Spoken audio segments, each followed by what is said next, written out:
Welcome to the Prodcast channel, where we talk about careers in tech and job search for immigrants in the US. My name is Anna Naumova, and as an immigrant and a former product manager at Apple, I'm excited to share my knowledge and insights with you. If you were born and raised outside of the US, speak a different language, and are now in the process of searching of job in American companies, you've likely encountered some challenges, concerns, and self-doubt when going through the interview process. It's understandable, as being from a different culture and having English as a non-native language can create frictions and discomfort. However, today we are here to assist you. Joining us in our special guest who will provide valuable insights and guidance on how to overcome these struggles and succeed in your job interviews. Please subscribe to the channel if you haven't done that before. Every week, I release a new video about product management, work in tech, and life in the US. And if you are interested in supporting my channel, becoming a sponsor, or schedule a call with me, please go to annanaumova.com for more information. I will leave the link to my website in the description to this video. All right, today we have a pleasure of speaking with Jessica Gerard, the founder of her consulting company that specializes in English language training for workplace, also cross-cultural training and interview preparation. Hi, Jessica. Thank you for joining me today. How are you doing? I'm doing wonderful. Thank you so much for having me. Thank you. Yeah, your last name, that was really hard for me as a non-native speaker to pronounce, Gerard. Yeah. And we will talk about it today. So could you please tell me about yourself a little bit? Absolutely. Again, so glad to be here. I'm Dr. Jessica Gerard. I'm based in the Bay Area, Silicon Valley, California. Let's see a little bit about myself. I have a doctorate in linguistics and communication.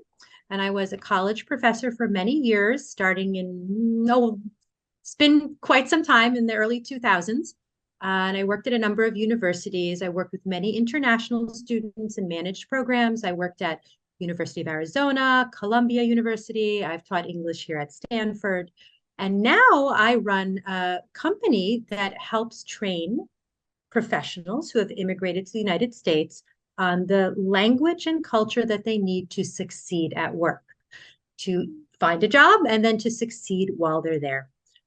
So wonderful. So can you please tell me a bit more about the people who you help, who's your client, and what are the common problems or challenges that people come to you to assist with? Absolutely. So my clients right now are typically individuals here in Silicon Valley that are either in high tech, so they would be engineers, product managers, UX designers. I also work with people in other fields like social services, therapists, nurses, doctors. And interestingly enough, many of the people who come to me are women, and I know that women sometimes have some additional struggles getting their confidence back up when they've come to a new country. Sometimes women come because their husbands have a position and they kind of come along and they need to reinvent themselves. So I work with a lot of women, men too, of course. And, you ask, why do they come to me? They'll come for a few reasons. First, typically is they want to practice interviewing. They have some sense of what they need to say, and maybe they have a great background, but they're not sure how to say it in English. And that's where I come in, because I will sit with them for hours until they say it as beautifully as they would have said it in their first language. And then people will come to me when they've found a job. It's very exciting. And they'll come to me and they'll say, I need help with the small talk in the snack room, or I have a huge presentation coming up tomorrow, or I have these one-on-ones with my manager and I need to just really know how to express myself. I feel nervous sometimes. I need to understand how to socialize and how to be polite and how to give feedback. So I have very, very specific targeted programs for that. Oh, yeah, I really feel those people, and I might be your client. Definitely. I work in tech and I'm not English speaker, and I moved to the US, and I also had, and probably now having these issues with expressing my opinion. Yeah, it's really hard. Like when you think in your native language, you can express with sophisticated words, and you can express exactly what you mean. But in different language, oh, it's a big challenge.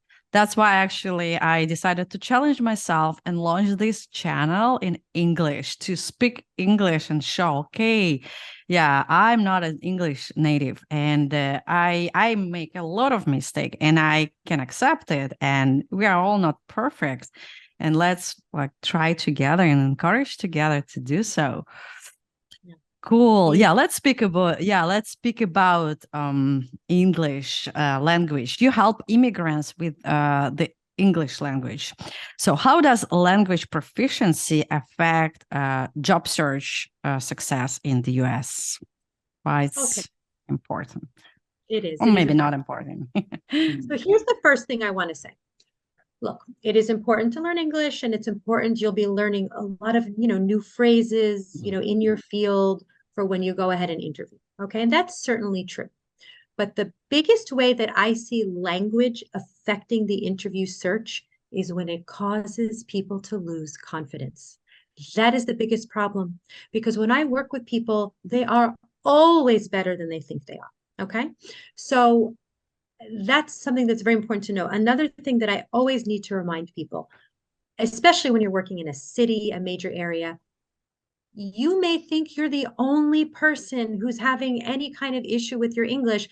60% of the workforce in the Bay Area, Northern California, for example, is international. 60%. Okay. So the most important thing is to walk into the situation with this amazing amount of confidence and understand nobody cares if I make a little grammar mistake.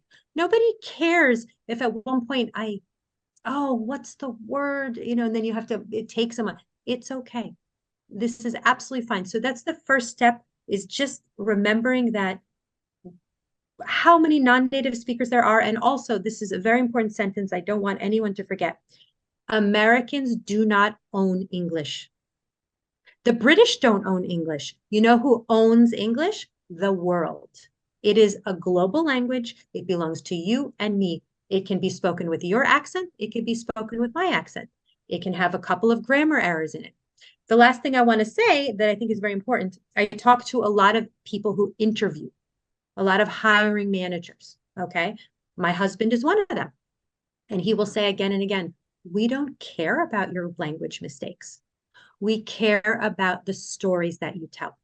So if you want to feel confident going into an interview, you need to sit and think of your answers and prepare your stories and make sure you're showing, your critical thinking. And if you're a non-native speaker, that does take a little bit of extra time before the interview to get the words and phrases right and to learn a few new things. But once you have your stories ready, you walk in there with full confidence. Yeah, I definitely agree about confidence. That's we will talk about it later today, and I really like your 2 points that you mentioned. First is Americans don't own English, right? Yeah, this how I don't know how exactly. Americans don't own English. It's exactly how I said it. Yeah, perfect. So that's like a perfect phrase. I will remember it. Yeah, I write it down, the folks who are watching us today. And the second one, nobody cares about your mistakes. So like how you speak, and it's more important the story you tell. So that's also the phrase that we need to remember. Nice. So let's talk about confidence. Yeah, that's definitely an issue, and I experienced that, and I still experiencing issue with my confidence, especially during the job search interview. That's a horrible experience, I can say. I That's a torture for me, at least. I think for many people as well. So what's the primary fear of concern that immigrants typically have regarding the English language proficiently? Why they are not confident enough? Yeah. I'll tell you one thing that I hear again and again and again, and I'm working with, hundreds of these clients.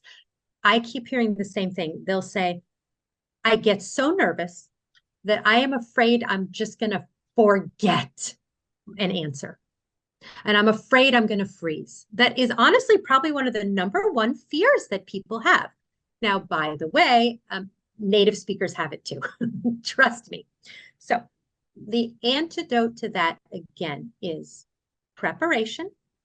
Okay, so you are going to want to do some work ahead of time, either with someone like me, on your own. There's a number of free resources. I'm happy to send you in links as well. But here's something that I always want to say. And we're going to talk about interviews for now. And it could be the same if you're actually just working and trying to communicate in English. But let's talk about interviews. If you walk into an interview and they ask you a question and you freeze, I want you to consider it a blessing. And here's what I mean by that. Okay. Everyone freezes at some point in their life. If during the interview you have the opportunity, like they ask you a question and your brain just shuts off, okay? You take a deep breath and you show them how graceful you are under pressure and that you're the kind of person they want to work with. So imagine they ask you a question and you either forgot the answer or it's just too hard for you to explain in English, to say, wow, that's a really excellent question. I feel like I have a good answer right now, but I can say that, and then you have to come up. I can say that teamwork is very important to me, and I always work very hard to build relationships with people on my team. And you do it totally calmly, and you show them that, again, you're the kind of person they want to work with. You're the kind of person they want to hire. Okay, let me give you another example. Another huge fear that people have is they say, what if they ask me a question and I just don't understand it the first time? Oh, yeah. I'm so nervous or because of my English. Now, here's the antidote to that. Here's the answer to that. Again, it's your opportunity to prove to them what an amazing hire you would be or what an amazing employer. So imagine someone says to you, okay, blah, blah, blah, blah, blah, blah, and you don't understand. Say this. Say, oh, you know something? Would you mind asking me that again? I just want to verify that I understand the question. Okay, big deal. So then they repeat it. And then they know you're not the kind of person that is too afraid to ask for clarification. You're the kind of person people want to work with. Because if you don't understand something, you are going to calmly and confidently say, oh, you know what? I just want to verify that I understand the question. Could you ask that again? Total confidence. That's what they want. By the way, everybody, native speakers of English do that all the time. All the time. We just don't understand a question. Yeah. The worst thing you can do is freak out. Don't freak out. Don't freak out. That's perfect. That's perfect. So I just recall my conversation with Peter Kaufman. I will leave this link to this interview in the description to this video. And he said, if you don't understand the question, it's not your problem. Yeah, it's the problem of the person who asked you. So don't consider that your problem and be like ashamed of that. Oh, I'm sorry, I didn't understand your question. Oh, please you repeat that again. So don't do that. So yeah, it's not your problem. So I really like it, and I really like your suggestion of how to be more confident is to prepare. Yeah, definitely. Preparation is the key. You need to practice. You need to prepare your job interview. But sometimes you prepare questions, and the conversation goes to the different direction, and you ask the question you haven't been prepared for.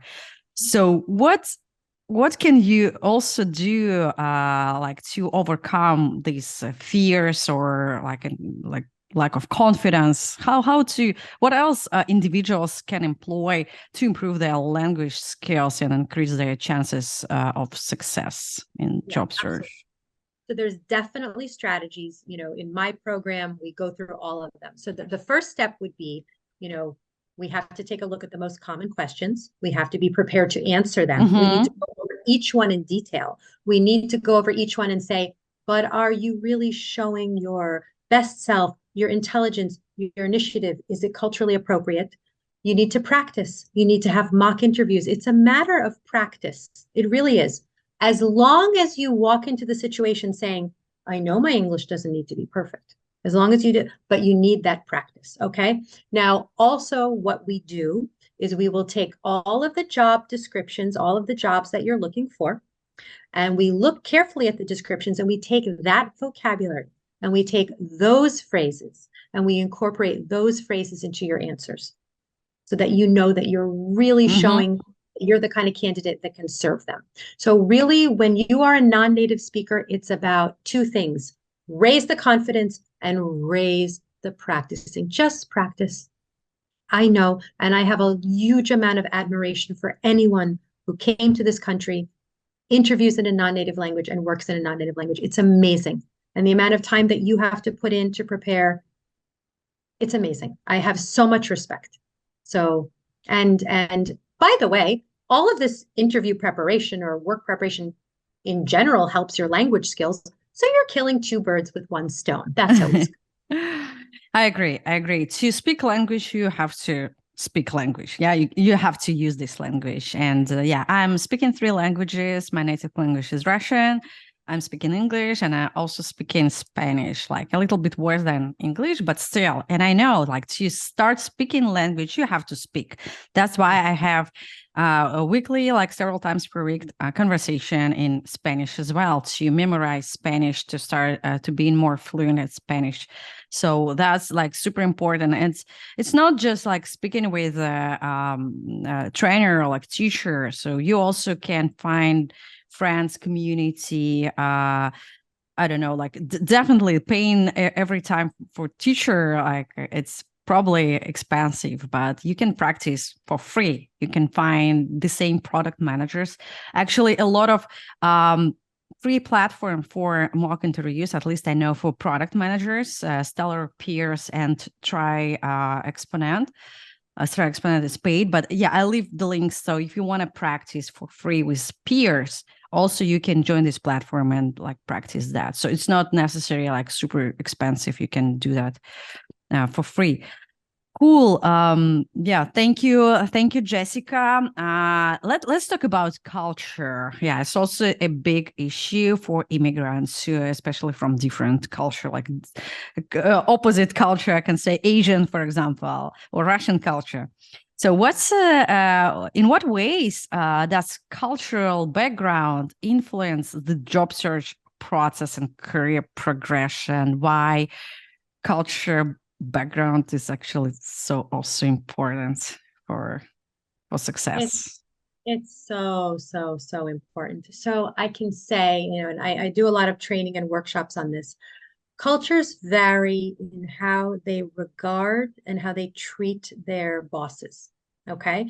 So in many Asian cultures, traditional Asian cultures, and also in many Russian people from Russian speaking backgrounds, there's a lot of formality in the workplace, and the boss is considered at one level and the employee is considered at a lower level.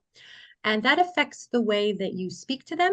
And it also affects how comfortable you can feel with them. So I've had many people come to me who are actually interviewers, people who do the interviewing, and they'll say, I'll interview Asians or Russian speakers, and they sometimes seem very serious and like maybe I'm not sure if they're enthusiastic about the job. Mm-hmm. And when I speak to my Asian clients and Russian speaking clients, they'll say, no, I really wanted the job. And that's my way of being respectful. Have a very, more formal. Yes. Yeah. Because I'm trying to show to you how important this is. So I can tell you it's important to understand a little bit about the American perspective. And the American perspective is, if you want the job, smile and look happy and look kind of comfortable and easy. And they're trying to get a sense of like your fit. Like, are you going to be a friendly person?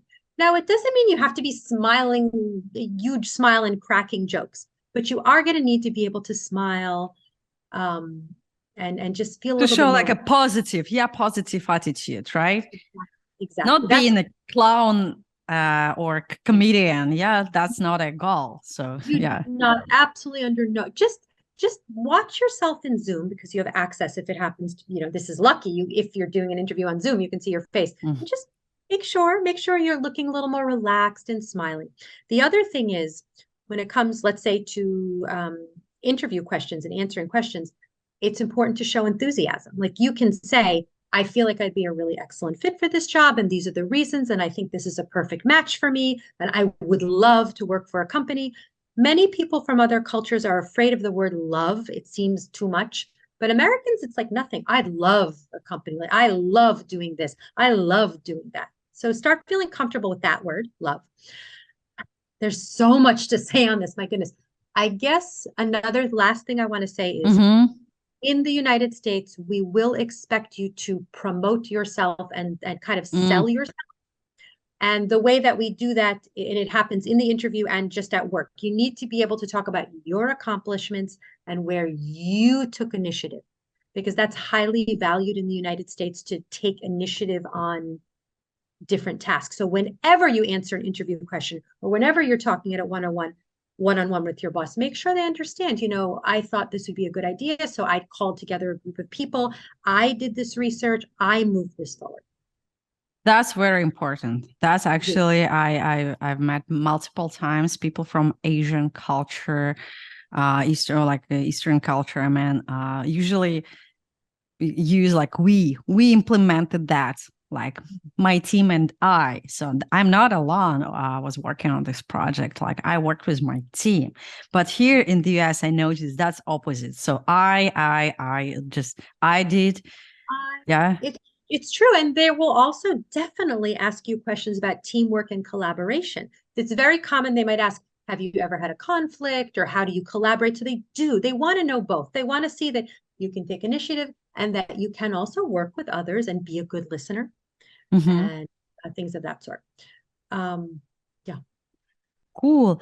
So now let's talk about small talks. So I know that a lot of people from different cultures don't understand why it's important, and like really, like a lot of people hate it. Like, why should I talk about weather all the time, like with strangers?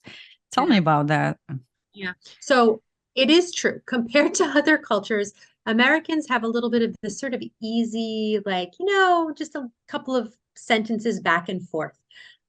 Some Americans hate it. Just so you know, there are many Americans who hate it, and some Americans like me, I love it. I'm just comfortable with it. So I think the most important thing to do is not to take it too seriously. Okay. If you walk into a room at work or you enter a meeting, it is a sign of respect. Just, say to a few people, hey, how was your weekend? And they'll say one or two things, and that's it. It doesn't have to go any further than that. But you can feel comfortable doing that. And in the United States, if you're sitting in a meeting room and your boss walks in and other people are still coming in, you can ask your boss, hey, how was your weekend? You can do that. It's okay. But not to take people, I feel like my clients are really, really afraid of this. And it can be very short. And it's just literally like a little bow. Like you walk in, it's like a bow of respect. And we just do it with words. Hey, did you have a nice weekend? Hey, I like your hat. Oh, cool. So, and you also mentioned that you're training females also, and they do have some extra concerns, like an extra like challenges in like their culture feed or maybe languages. Like, can you please tell me about that as well? Absolutely. So one thing that I have found a lot, I'm working with women who took a break after having children. That's very common. So right away, whether you're a native speaker or not, it can really affect your confidence.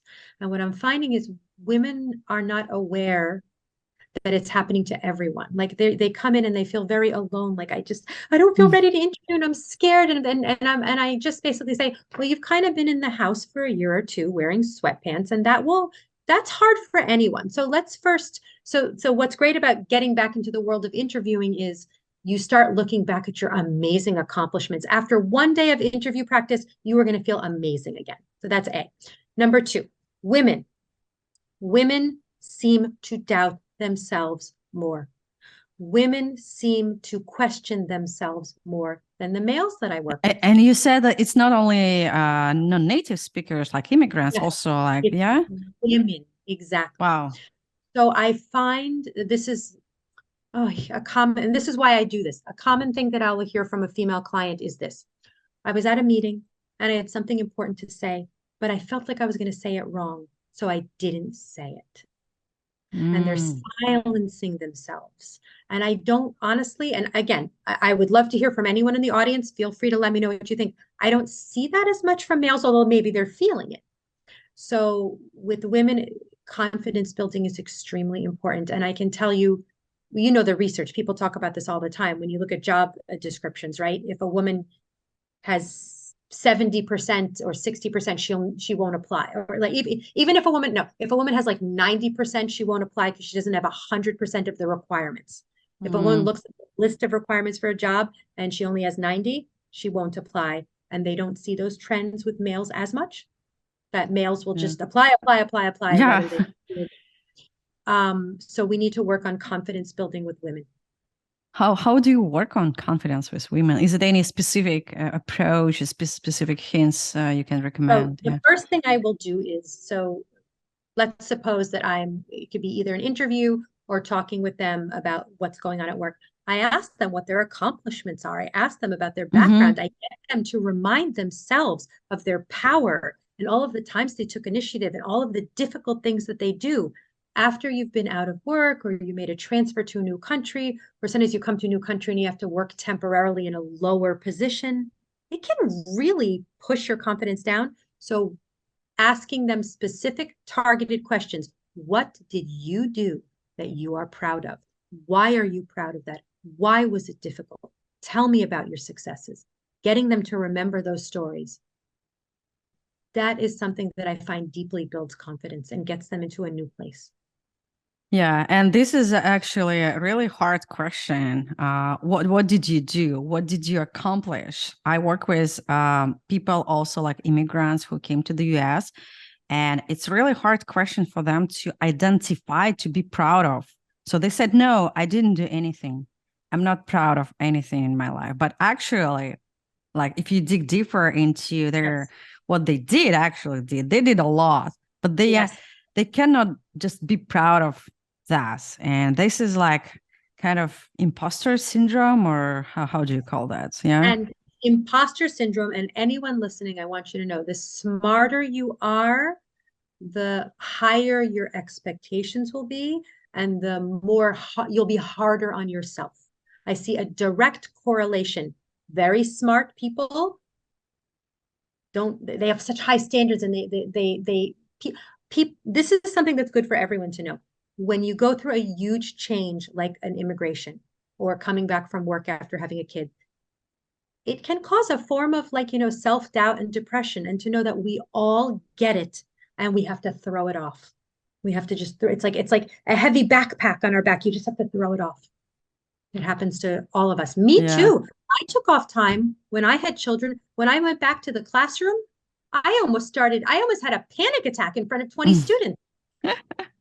And I was an English teacher, right? In the United States. Yeah, the good news, if you have imposter syndrome, you're probably smart and intelligent. That's the good news. Yeah. The bad news, you still need to deal with that. Let's keep talking about cultural differences. I like this topic. And can you describe? So I'm actually personally wondering about different cultures and what's the closest culture to the US? Which culture is easier to adjust to American culture? Like, for example, let's say we have like a big Latin American group. We have like Asian, we have European, now we have like something else, Arabic. Who is like the closest? So it's interesting because culture varies. There's different dimensions. There's different ways that cultures vary. And so, but I will say, when we look at Asia, when we look at Asian cultures, Eastern Asia, Japan, Korea, China, and they're not all the same. They're very different within that group. But in general, they have some very strong differences from the United States that can make it a bit of a challenge. It can be a little bit harder to speak up in groups. It can be a little bit harder to take initiative. It can be a little bit harder to give feedback directly. Okay. Yes. I know that Asians have some special things that they need to work on being able to promote themselves. I know that Russian speakers sometimes struggle because they come from a very direct culture. And so they'll come to America being very direct. And Americans are sugar coaters. When we give feedback, sometimes we're a little nicer and more gentle about it. So each culture has its issues. In general, of the cultures that we've mentioned, there are definitely differences between Latin America, Central and South America, and the United States. But I would say in a lot of dimensions, they're a bit closer and it's a bit easier. When there's a lot of research that shows where different cultures lie, but they face their own challenges as well. Latin American. And can you please walk me through these challenges of Latin American folks? Because it's like such a big group here in the US. Yeah. How are they different from Americans? I'm going to be honest, it's not an area where I have as much expertise, although I will say it's interesting. I need to understand this better. I speak Spanish. I have Spanish family, and I have worked as an interpreter, as a Spanish speaker. But I'm trying to think. I think that some of the challenges that are faced by Spanish speakers might involve different. Okay, so definitely formality is an issue. Typically in Latin American and Spanish-speaking cultures, there is a bit more of that divide between the boss and the employee. So it would be not to the degree that Asians and Russians experience it, but it may be a little bit more difficult to get into that very comfortable American, like I feel a little closer to my boss and I can kind of give the boss feedback and speak with them. There might be more of that sense of formality. Okay. Yeah. So that's one area. Okay. Yeah. Thank you. Thank you. So, let's talk about networking. That's a very important topic for us. And how can networking and mentorship opportunities assist individuals in overcoming language and culture barriers during the job search? It's the most important thing. You need to be networking and seeking mentors all the time. I would say if you're here and you're looking for a job and you can, and you have the time, get out to as many networking events as you possibly can. A lot of people feel it's very intimidating to go to these things because they think they need to give some sort of fancy elevator pitch. When you go to a networking event, go with the goal of learning about other people with genuine interest. You don't need to walk up to a person and present yourself. You could say, hey, and start asking them questions. What do you do? That's really interesting. Where do you do that? Just show interest in them. And then, yeah, of course, before you end the conversation, you'll say, I do X, Y, and Z, and it was so nice to meet you. Maybe we can stay in touch. Absolutely. But I notice that people sometimes don't want to go to networking events because they feel like they're going to be on stage somehow. You go to a networking event to learn about other people. That's it. Yeah. That's all you're there for. And then it helps. Go ahead. Yeah, you remind me a book of Dale Carnegie, How to Make a Friend. And he told her that, like, to make a friend, you need to ask questions. Just don't present yourself. Just, ask questions. And that should people like talking about themselves. Yeah. And that should make you feel comfortable and not afraid to go to these events because you're literally just going there to get to know other people. And then once you start talking, let's say you find someone in your field, this is moving on to mentoring, even to ask questions like, oh, you had a job in this field, in this company, what was it like? And then you start getting all of this information. And so think of it as just learning about other people and getting information. Mentoring is a beautiful thing. And I know that, in fact, I can send you some links and you probably know as well, Anna, there are actually organizations that set you up with mentors. And it's wonderful. You can meet them online. Are you familiar with some? I have some. I don't remember their names, but I can send them to you. Yeah, please send me and I will attach to this video. Yeah. Without a doubt, I know that many, many of my clients have worked with it. There's a number of sometimes it's industry specific. So I'm sure they have it in product management where they just have a group of people who are willing to mentor you, meet for coffee, meet for a couple of Zoom meetings. So you can ask them every question you want to ask. Then you have to, connect with them on LinkedIn. And it's a very good start. Yeah, perfect. So what's the difference between like networking, having like friends, making friends on networking events, and having a mentor? Because for mentorship, sometimes you have to pay. Sometimes it's free, but sometimes you have to pay. Why do I need a mentor if I can just go to meetups and meet up with other folks?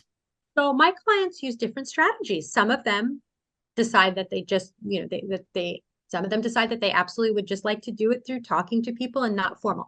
What I love about mentoring, I am a mentor myself, I've done a lot of mentoring, is these are people who have chosen to do this. Nobody's forced to be a mentor. People are mentoring because they really believe in it and they have a systematic way of thinking about how you can get ahead. They have a way. It will be different from mentor to mentor, but in their mind, they're choosing to take time out of their life to sit down with you so you can move forward. Yeah. And I feel like something else that's very important. They say that it's nice to find a mentor sometimes who obviously is not your direct supervisor or not someone at work who's sort of going to be reviewing you. You need a true, authentic friend and mentor who's not judging you, who's not giving you a performance review, who's to the side that you can ask anything and share any of your fears. That's important. Yeah. And also it's regarding of your goals, because sometimes you really need this review. You need to have feedback. And that's what I see, like the difference between going to networking event and talk to people and have a mentor or coach is that you can ask for feedback. So your mentor and your coach provide you a feedback. Then other people on meetups just don't do that. They don't need it. Like they might not be impolite to provide you feedback. Oh, Anna, your language is awful. Yeah, that's why I pay. Exactly. I mean, it's true. When I'm at a networking event, if somebody said something and I thought it was really wrong and it would get them into trouble, then I might be like, but I wouldn't feel like it was maybe so appropriate or polite at an initial meeting to give feedback. You're right. Yes, yeah. And that's why mentors are so important. When my clients work with me and they work on English, that's all I do. Everything they say, I give them feedback. We do role plays, we do, dialogues, we do practice talking. And also, I'm sure working with, someone who's a mentor career-wise, they will let you know if they think you're making a decision that's not in your best interest. Yeah. That's why it's like important to have a teacher. Like if you want to improve your English, you need to have a teacher. Yes, living in the US is important. Speaking with other people is important, but other people won't correct your mistakes. No. So yeah, even it's very impolite. It's very impolite. It's impolite. Yeah. It's impolite. Yeah. That I had the story with my ex-boyfriend. He was American, and I asked him to correct my English, and he said, "Why should I do that? I understand you, and that's enough for me. Your English is good. It's perfect. Yeah, I don't want to do that. Yeah, don't ask me that, please." So I said, "Okay." So, and I had to pay money for English teacher, like to correct my mistakes. Yeah. And that's why he's an ex-boyfriend. He should have listened. He should have But listen, it's a very good point because one thing I find is, people get to a point, look, your English is beautiful, Anna. It's beautiful. People get to a point though where no one's going to correct them. And a lot of the clients I work with all levels, but some of them are pretty high level. But you know what they want, Anna? They want to be able to speak as they did in their first language. They want that type of instruction. This is a trap. Yeah, it's a trap, I think. It's interesting. Now, I personally, I have a PhD in linguistics. I don't care about little grammar mistakes. It's just ridiculous. But sometimes you want to be able to say a really complex and important thing like, if you had told me and I had known, I would have maybe been able to hypothetically, like that kind of language, or you want to be able to describe a complex concept. That's where the coaching comes in very handy because there aren't textbooks for that anymore. Like I have a client who's a product manager and another one who's a UX designer. And we actually simulate the conversation she has at work, the exact conversations. I pretend to be the boss, the supervisor, and she, or I pretend to be your audience, and she persuades me about something related to her work. You need very high level stuff. When you get to a certain level, you need that very targeted assistance.